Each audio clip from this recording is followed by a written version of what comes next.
ಫಟಾಫಟ್ 20ಗೆ ಸ್ವಾಗತ. ನಾನು ಚೈತ್ರ ಅಂಚನ್. ನಾನು ಶವಂತರಸ್. ಈ ಕ್ಷಣದ ಪ್ರಮುಖ 20 ಸುದ್ದಿಗಳನ್ನು ನೋಡೋಣ ಬನ್ನಿ. ಸೋಷಿಯಲ್ ಮೀಡಿಯಾದಲ್ಲಿ ನಟ ದರ್ಶನ್ ಪತ್ನಿ ವಿಜಯಲಕ್ಷ್ಮಿಗೆ ಅವಾಚ್ಯವಾಗಿ ನಿಂದಿಸಿದವರು ಪೊಲೀಸರ ಬಲೆಗೆ ಬಿದ್ದಿದ್ದಾರೆ. ಚಂದ್ರು ಮತ್ತು ನಿಖಿಲ್ ಎನ್ನುವವರನ್ನ ಸಿಸಿಬಿ ಸೈಬರ್ ಕ್ರೈಮ್ ಪೊಲೀಸರು ಅರೆಸ್ಟ್ ಮಾಡಿದ್ದಾರೆ.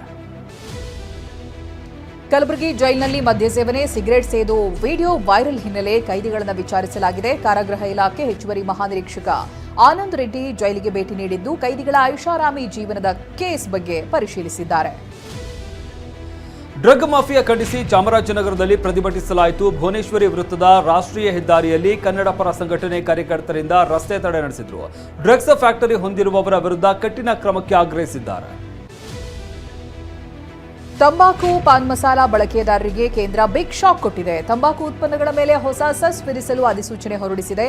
ಹೊಸ ಸೆಸ್ ನಿಯಮದಂತೆ ಶೇಕಡಾ 40% ಜಿಎಸ್ಟಿ ನಿಗದಿಗೆ ಅಧಿಸೂಚನೆ ಹೊರಡಿಸಲಾಗಿದೆ. ಫೆಬ್ರವರಿ 1ರಿಂದ ತಂಬಾಕು ಉತ್ಪನ್ನಗಳ ಮೇಲೆ ಹೊಸ ಜಿಎಸ್ಟಿ ಜಾರಿಯಾಗಲಿದೆ. ಬೆಳಗಾವಿಯಲ್ಲಿ 3 ಮಕ್ಕಳ ತಾಯಿ ಜೊತೆ ಅನೈತಿಕ ಸಂಬಂಧ ಹೊಂದಿದ ಆರೋಪದ ಮೇಲೆ ಯುವಕರಿಗೆ ಥಳಿಸಲಾಗಿದೆ. ಚಿಕ್ಕೋಡಿಯ ಕರೋಶಿ ಗ್ರಾಮದಲ್ಲಿ ಘಟನೆ ನಡೆದಿದೆ. ರಾತ್ರಿ ವೇಳೆ ಭೇಟಿ ಮಾಡುವಂತೆ ಅಕ್ಷಯ್ ಎಂಬಾತ ಮಹಿಳೆಯನ್ನ ಕರೆದಿದ್ದ. ವಿಚಾರ ತಿಳಿದು ಮಹಿಳೆಯ ಗಂಡ ಸಹೋದರರು ಅಕ್ಷಯ್ಗೆ ಹಿಗ್ಗಾಮುಗ್ಗಾ ಥಳಿಸಿದ್ದಾರೆ. ಉತ್ತರ ಕನ್ನಡ ಜಿಲ್ಲೆಯ ಕಾರವಾರದಲ್ಲಿ ಸೈಬರ್ ವಂಚಕರ ಬಲೆಗೆ ಬಿದ್ದ ವ್ಯಕ್ತಿ 1,61,00,000 ರೂಪಾಯಿ ಕಳೆದುಕೊಂಡಿದ್ದಾರೆ. ಮುಂಡಗೋಡ ತಾಲೂಕಿನ ಟಿಬೇಟಿಯನ್ ಕ್ಯಾಂಪ್ನ ನಿವೃತ್ತ ಶಿಕ್ಷಕ ಪಲ್ಡನ್ ಲೋಪ್ಸನ್ ಚೊಡಾಕ್ ಅಂತ ವಂಚನೆಗೊಳಗಾಗಿದ್ದಾರೆ. ಬೆಂಗಳೂರು ಗ್ರಾಮಾಂತರ ಜಿಲ್ಲೆ ದೊಡ್ಡಬಳ್ಳಾಪುರದ ಡಿಮಾರ್ಟ್ನಲ್ಲಿ ಹಗಲು ದರೋಡೆಯ ಆರೋಪ ಕೇಳಿಬಂದಿದೆ. ದಿನಸಿ ಪದಾರ್ಥಗಳ ತೂಕದಲ್ಲಿ ಸಾವಿರಾರು ಜನರಿಗೆ ವಂಚಿಸ್ತಾ ಇದ್ದಾರೆ ಅಂತ ಅಂಬೇಡ್ಕರ್ ಸ್ನೇಹ ಬಳಗ ಸಂಘಟನೆ ಡಿಮಾರ್ಟ್ ಎದುರು ಪ್ರತಿಭಟನೆ ನಡೆಸಿದೆ. ಚಾಮರಾಜನಗರದಲ್ಲಿ ಸಾಮಾಜಿಕ ಜಾಲತಾಣ ಇನ್ಸ್ಟಾಗ್ರಾಂನಿಂದ ತಂದೆ ಮಗ ಒಂದಾಗಿದ್ದಾರೆ.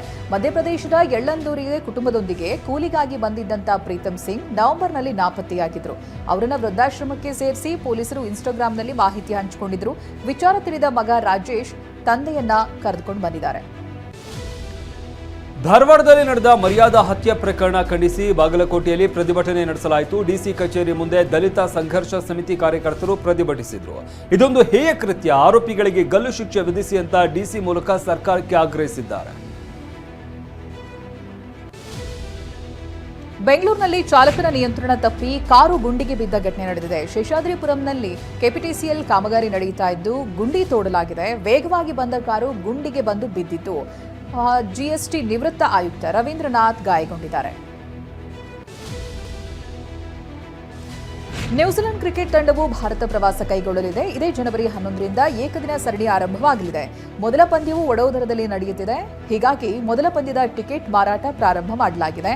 ಆದರೆ ಆರಂಭವಾದ ಕೆಲವೇ ನಿಮಿಷಗಳಲ್ಲಿ ಎಲ್ಲಾ ಟಿಕೆಟ್ಗಳು ಕೂಡ ಸೋಲ್ಡ್ ಔಟ್ ಆಗಿದೆ.